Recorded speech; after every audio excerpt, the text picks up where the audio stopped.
you very much. Again, good afternoon. My name is Carl Baloney. I'm Vice President and Chief Advocacy Officer with AIDS United.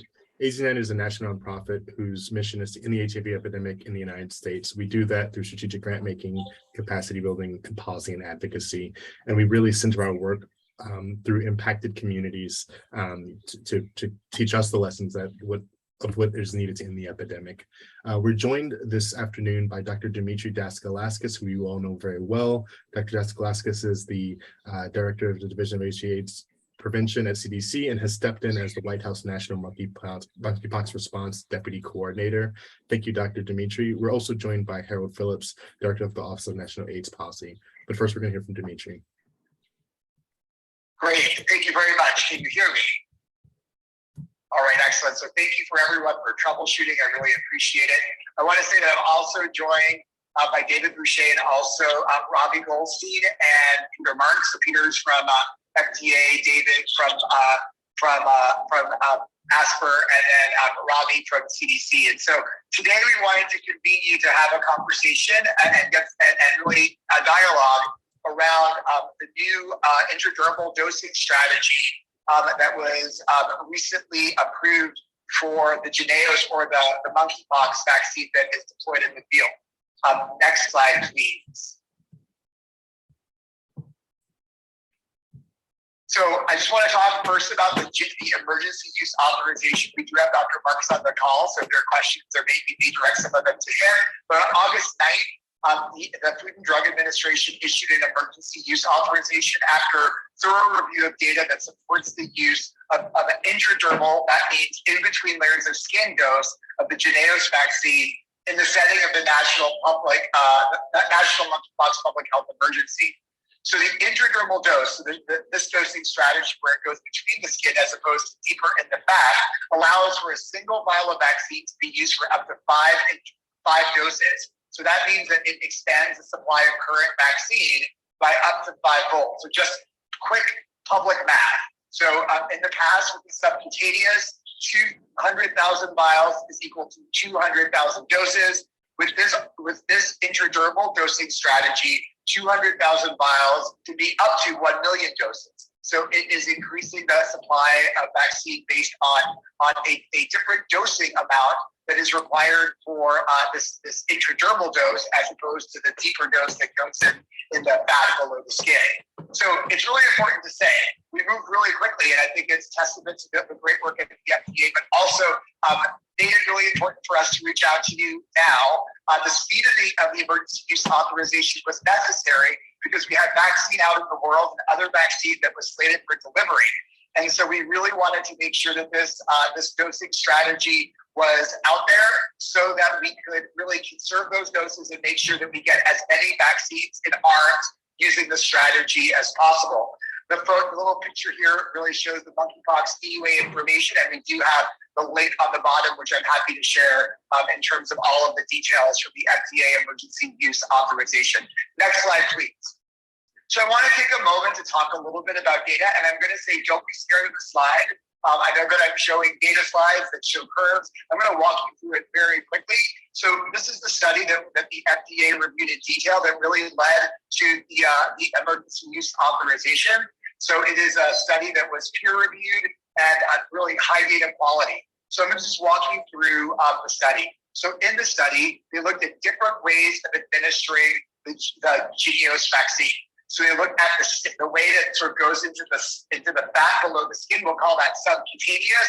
And they also look at the intradermal strategy, which is the one that was approved on August 9th, which is actually injecting a smaller volume of the vaccine under the skin. So it's the appropriate dose to have an immune response. And these are the slides that show you what I mean. So there are 4 graphs. They represent 4 different ways to look for an immune response to the vaccine in people who got the different strategies. We're not going to look at the red line because it's not a vaccine that actually exists in the US for us to use. We're going to look at the black line and the blue line. The black line represents the intradermal strategy, so the strategy of injecting between the layers of skin with a smaller volume of vaccine. And the blue represents the subcutaneous strategy, which is the way that this has been done, which means an injection in the fat below the skin. So I promise you don't need to go to medical school or get a PhD in microbiology or virology or immunology. The point of it is that the black line and the blue lines overlap.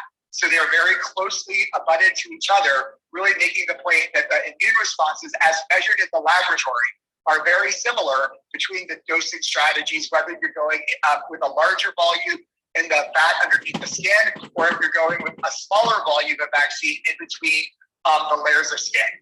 Next slide, please.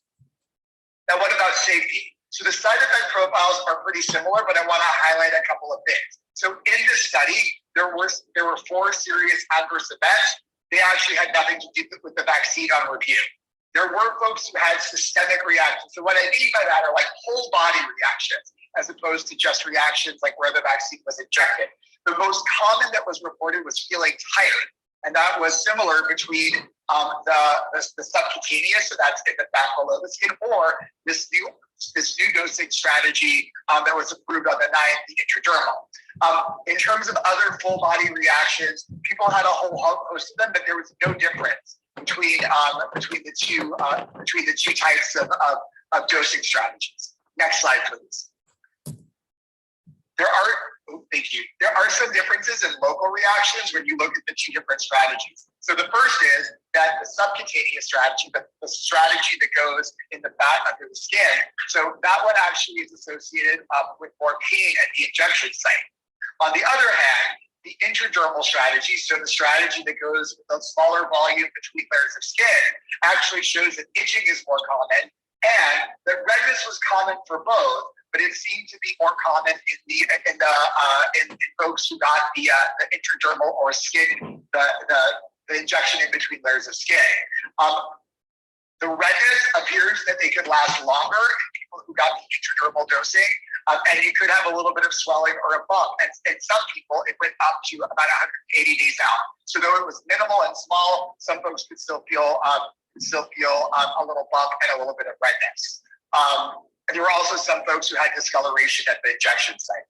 Next slide, please. So I wanted to go a little bit through like the thought process in EUA. I think what's really important is to tell you like things that we know and the things that we don't know in terms of why this has become such an important strategy, making sure that we have as much coverage with immune protection throughout the population who could benefit from vaccine. So I'll start by saying what we know is that the Jynneos vaccine, given at the subcutaneous dose, at the standard dosing regimen, it creates an immune response. And that's mainly measured in the lab because we haven't had a real world experience with a big monkeypox or smallpox outbreak to be able to see how it works in real world.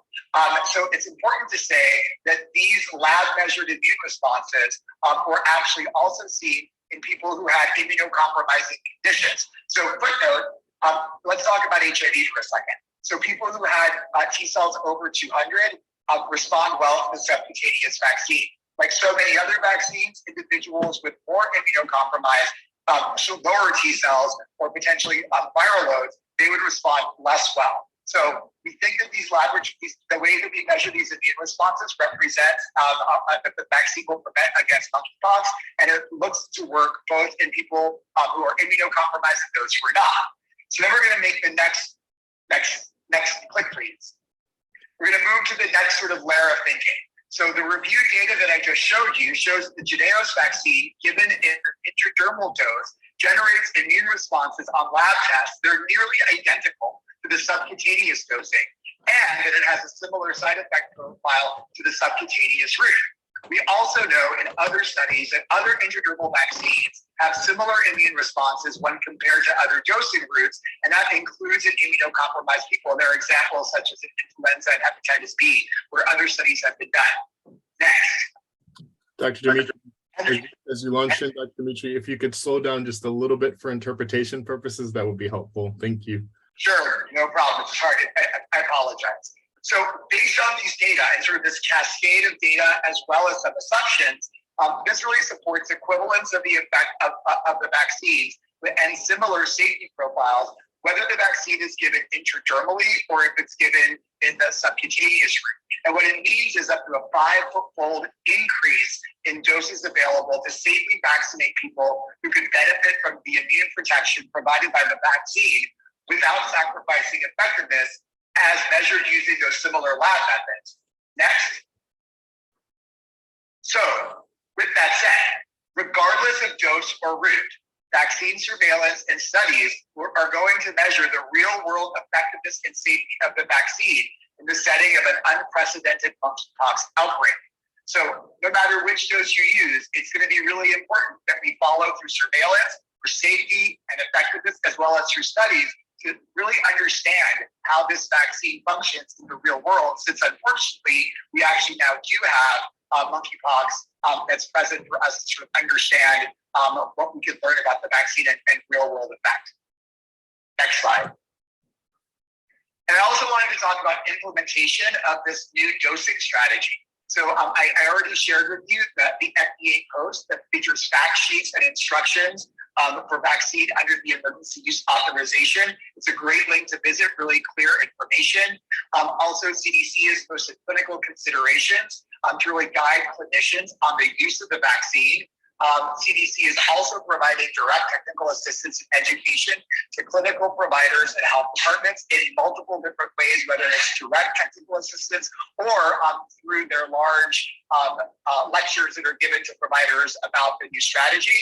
And also, if you're interested, you can go to YouTube and look up the online video that CDC produced that really retrains providers who historically have had in the past given intradermal injections, but now it's less common, on how to actually do that to prepare for this strategy. Next slide, please. So Peter, I'll thank you and say it would be great to take down the slide so we can see people again. Thank you.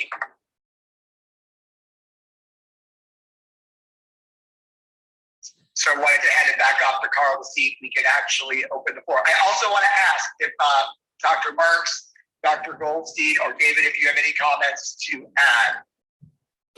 You know, this is Peter Marks. I'll just add one thing that just so that people are aware, the use of this intradermal injection is not new for this type of vaccine. MVA, which is what Jynneos is, was actually first studied in the 1970s in people given by this same intradermal route.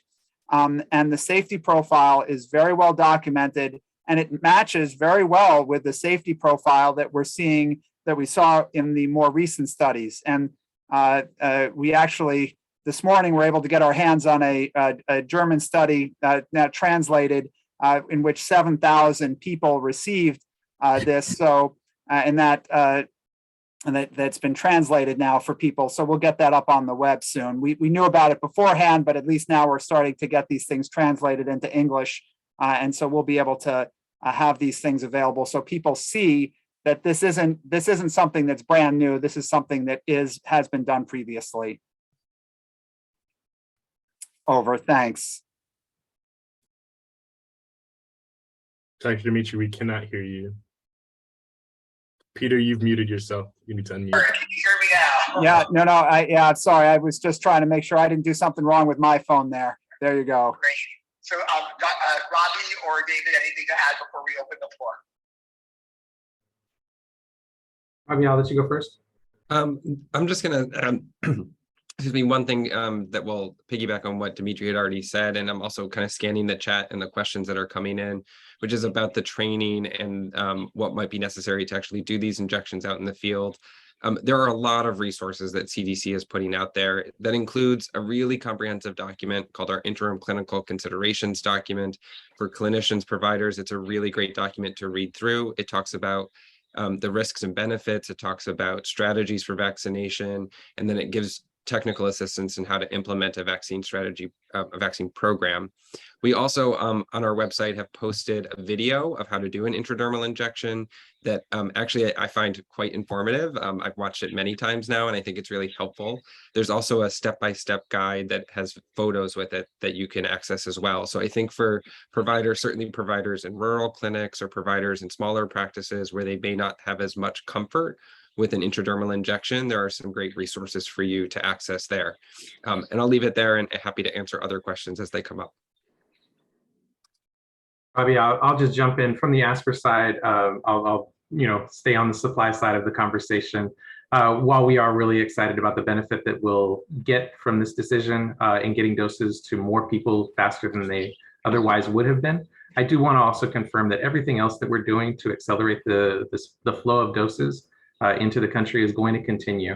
That includes pulling doses to the left that are under contract right now. We announced about a week ago, 150,000 doses have been accelerated. Those will now come in September. We're also looking at what we can do later this year and into next. Also have several efforts to expand Genio's supply chain to not only accelerate doses, but increase the number of doses that will be available near term and into the future. So I'll leave it there. Great, thank you. So Carl, I'll just remind you, I can't see the chat. So if the questions are streaming in, yes, you press the status assist. We've got a series of questions that we've assembled from the chat. First among is, what should people who've already gotten the subdermal shot do for their second shot?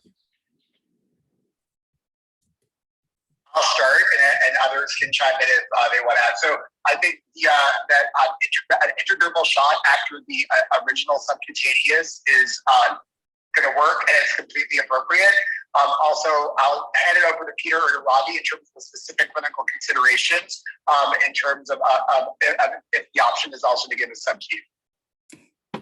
Actually, so I would just add that I completely agree that unless somebody has had a serious reaction to the first shot, the second one can be given by the intradermal route without any problem.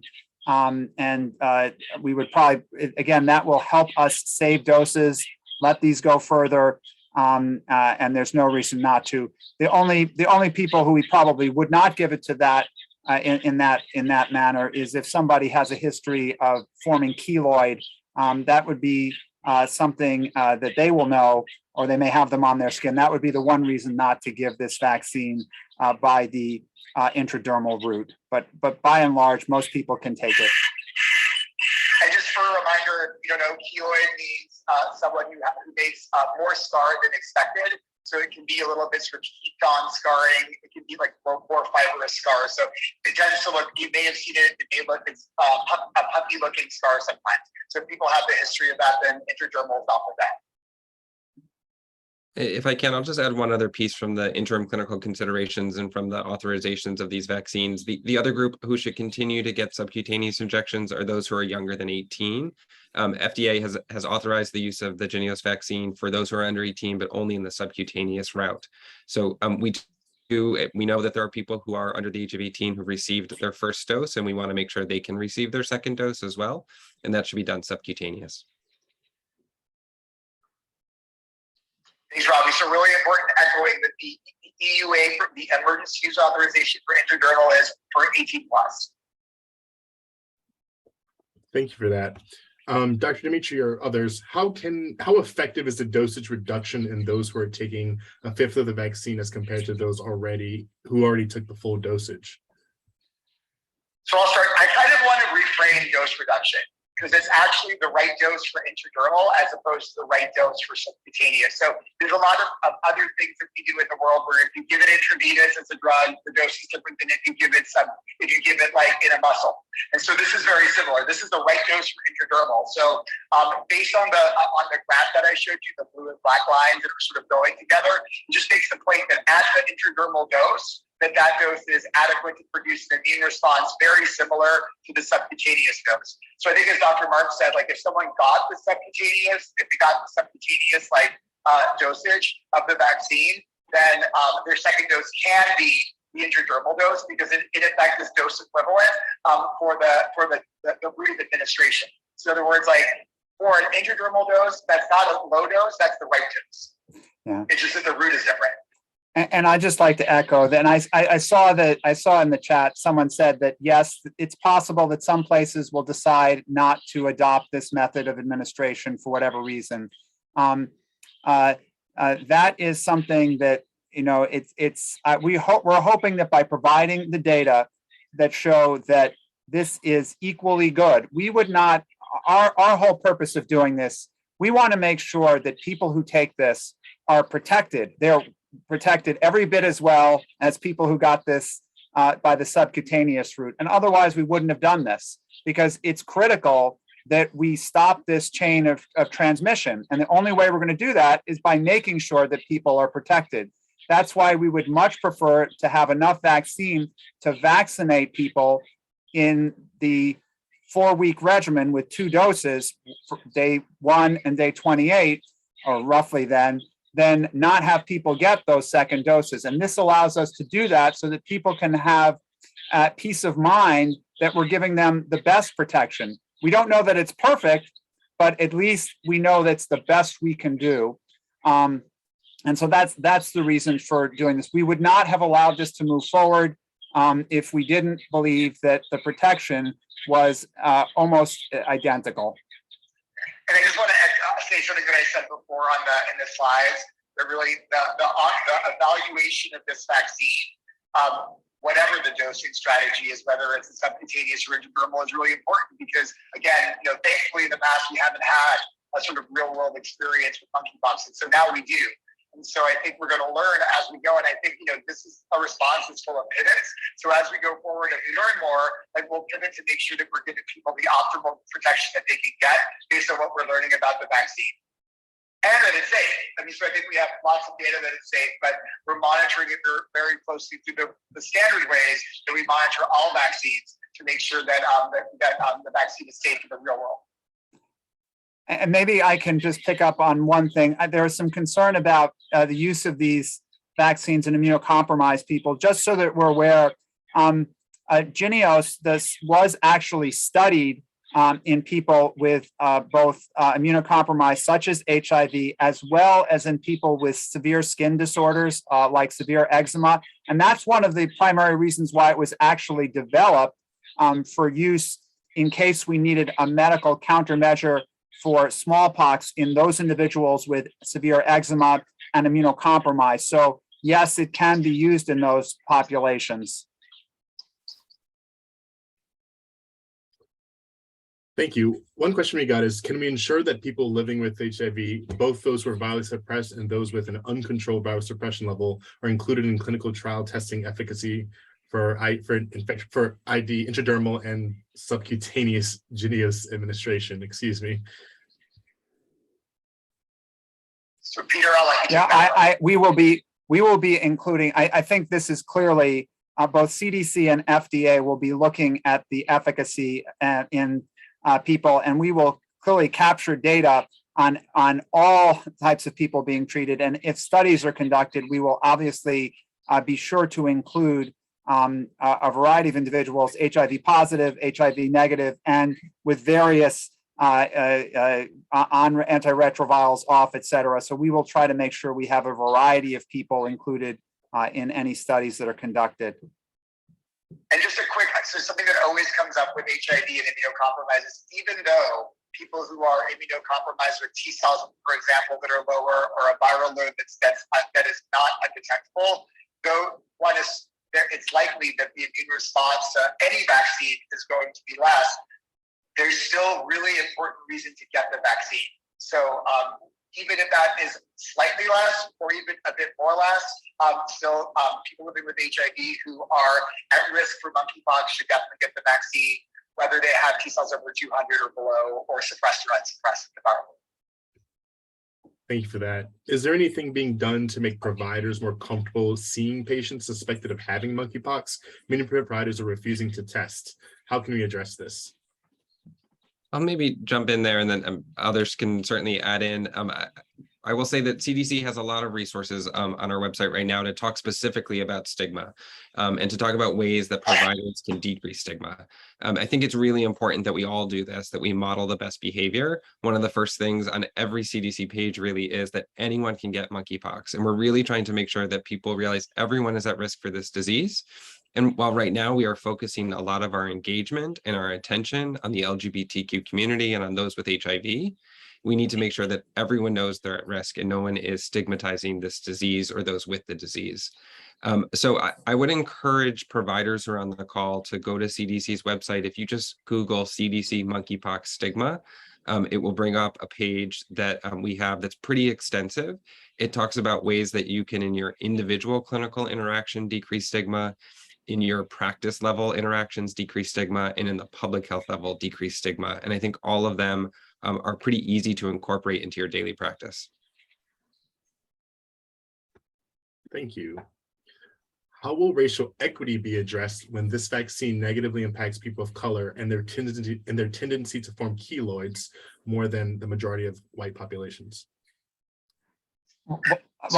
Yeah, go ahead, please go ahead. No, go ahead, Demetre. I would say that is one of the reasons to make sure we have enough of the subcutaneous dosing around, because what Demetre was saying before, most people who form keloids know they do, and they'll be able to show you from where they were kids where they formed it. And I think anyone who has evidence of keloid or knows they formed them or have had them surgically removed, they should not be getting this vaccine intradermally. And we need to make sure we have plenty of the vaccine to be able to have adequate amounts for those in the Black community, because that's the primary area where we're going to see keloid.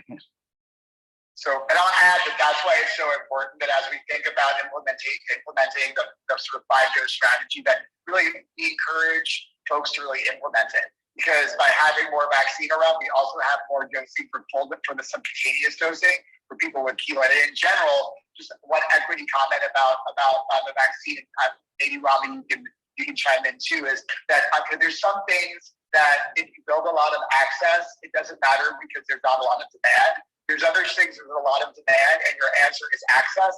This one, at this point in the outbreak, and it could change in the future, this one is all about access. So really being able to increase supply of vaccine is in itself going to allow the opportunity to take deeper and better calculated equity interventions in the field.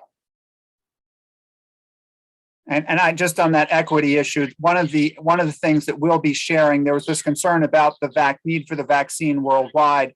We have been sharing our reviews that we've done in the United States with our global partners, and we will make all of our reviews available to try to help this situation globally, because there are other countries where dose sparing may be very important in their populations as well.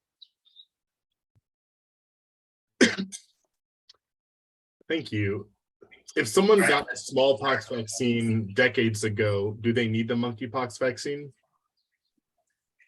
So I can take that, or I can start by saying that we know that unfortunately it looks like some people who got the smallpox vaccine, even in the not too distant past, are still getting monkeypox. So if somebody is at risk, they should get vaccinated. And I'll turn it over to Robbie and to Demetre to see if they have any other thoughts about that. Yeah, I'll just add some data that are out there and that people can certainly take a look at. In the MMWR, we published some data on the first series of cases that we're getting reports on, and that includes vaccination status on those individuals. Now, some people had recently gotten vaccinated and still had disease, and I think that's an important thing to point out, which is that one vaccine does not provide the expected level of protection that we would like for this outbreak. And so it is not until after that second vaccine and 2 weeks after that second vaccine that you hit your maximum protection against this disease. But there were also people in that series that had gotten a smallpox vaccine earlier on, and we don't know exactly how early on, but had gone on to develop disease. So as Dr. Marks had said, we really do think that if you're at risk right now in the current outbreak, you should make sure you have access to a genuine vaccine and get revaccinated at this point.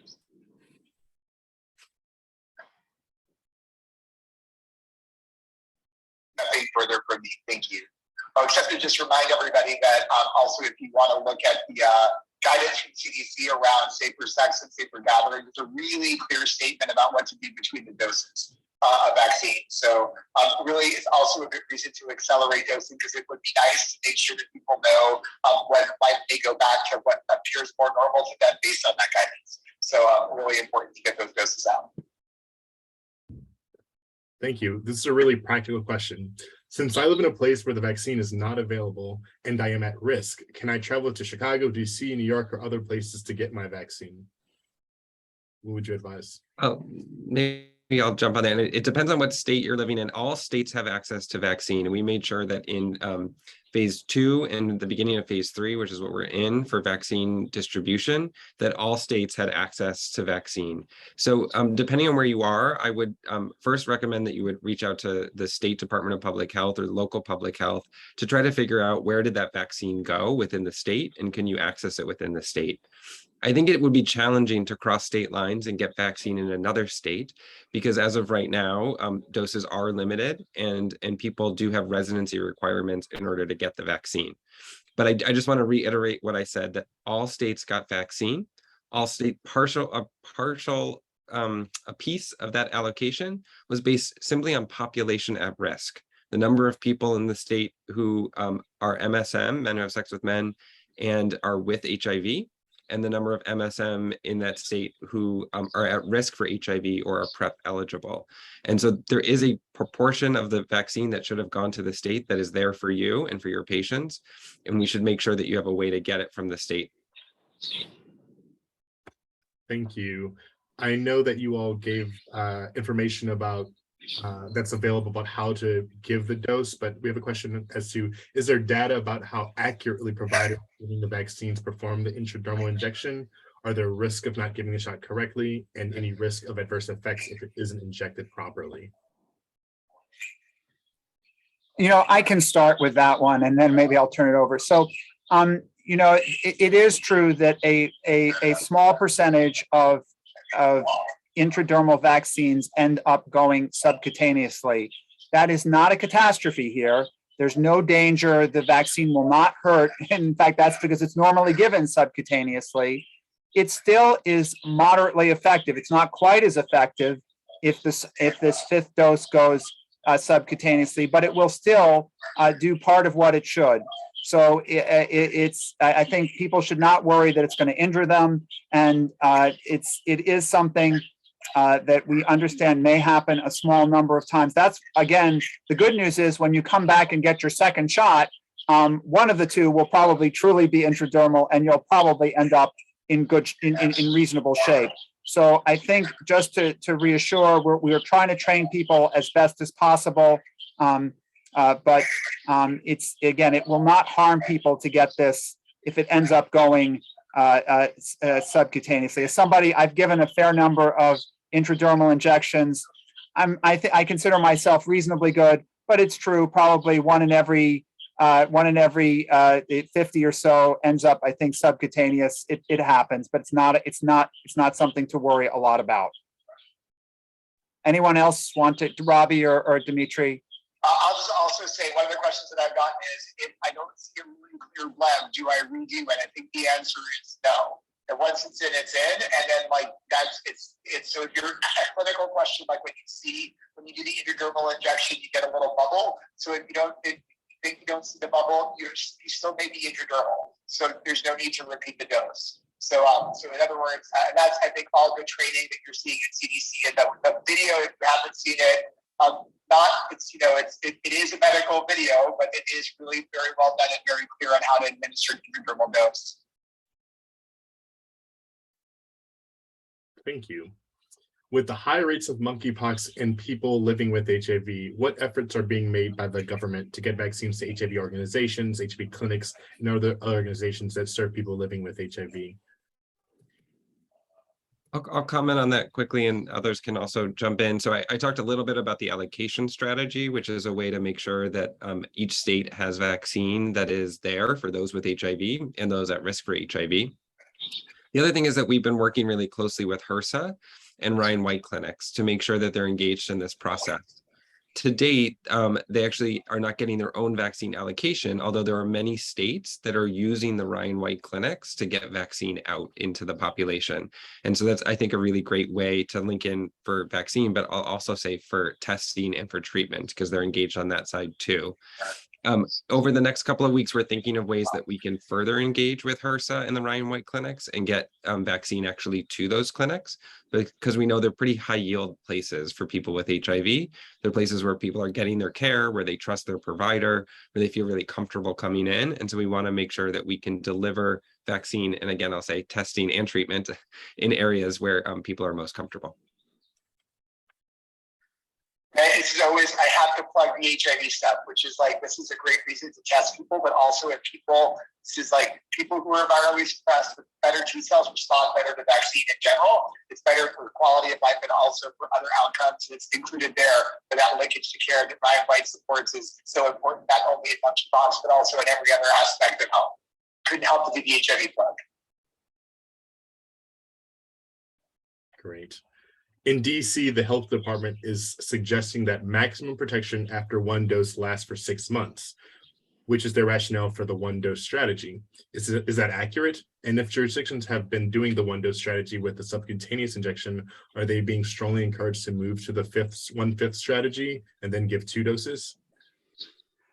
So this is Peter Marks. I'll say that from the FDA perspective, we are very strongly encouraging the 2-dose strategy. I appreciate hearing this again because I will look forward to contacting. I'm sitting in Washington, D.C. right now. I will be contacting them because I'd love to see the data that they have on the 6 months worth of protection. We came to this because we want to make sure people are truly protected with a regimen that's the best available science. It's, as we said again and again, it's not perfect, but this is as good as we can get, the 2-dose regimen given 4 weeks apart. And that's what we want to make sure people have. Anyone else want to add to that? Okay. No, I think you covered it. I think that this is another moment where the data level for 2 doses is really much better.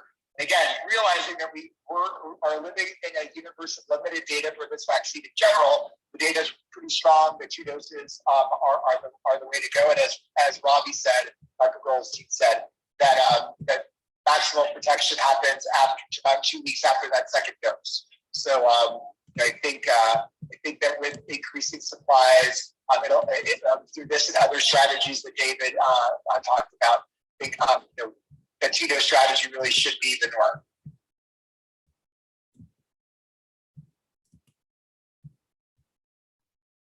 Great.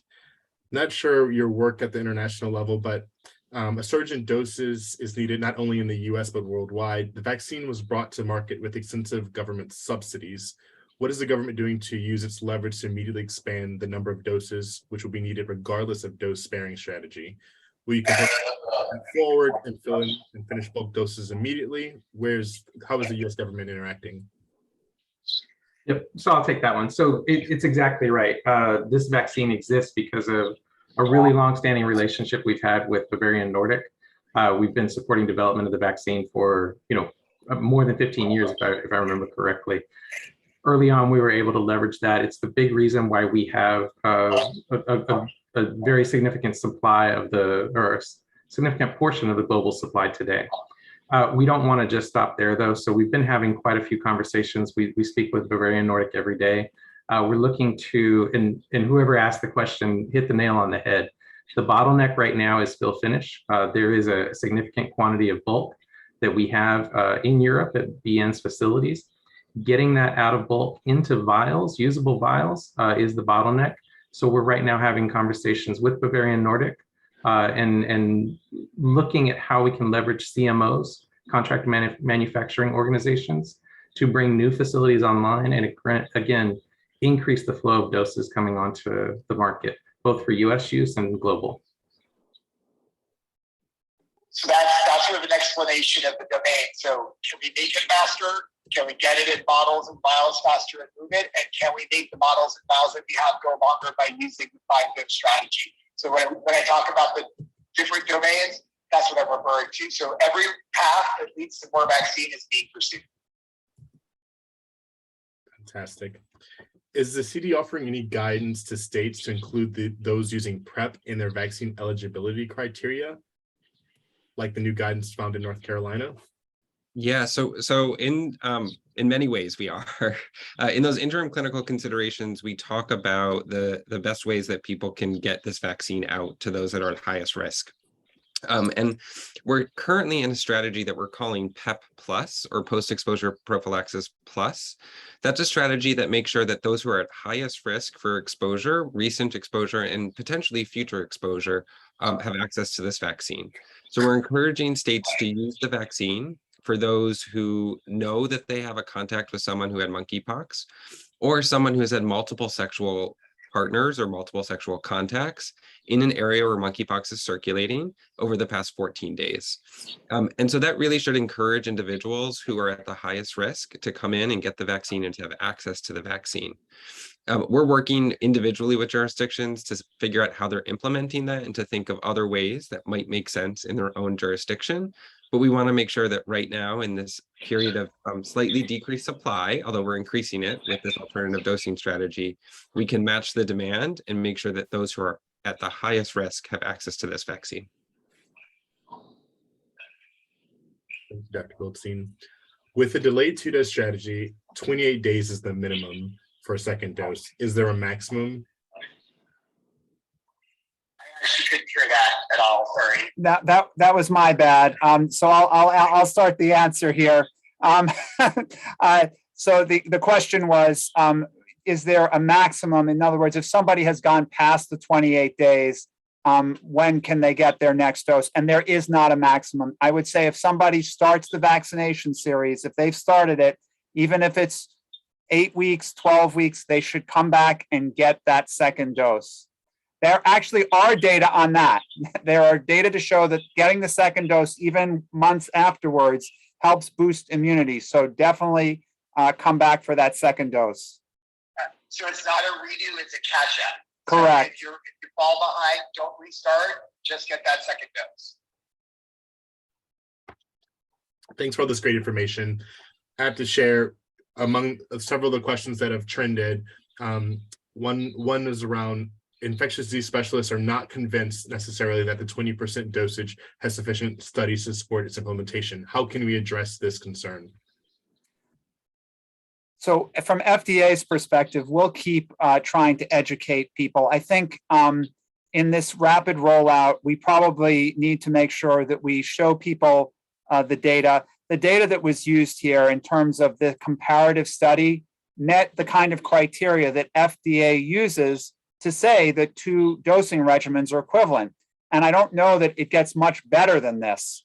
I think we're very comfortable with this, and we'll try to make sure that by showing these data and explaining them to people that they feel more comfortable with this, because it's really important that we get people vaccinated, as many people vaccinated with the best possible regimen.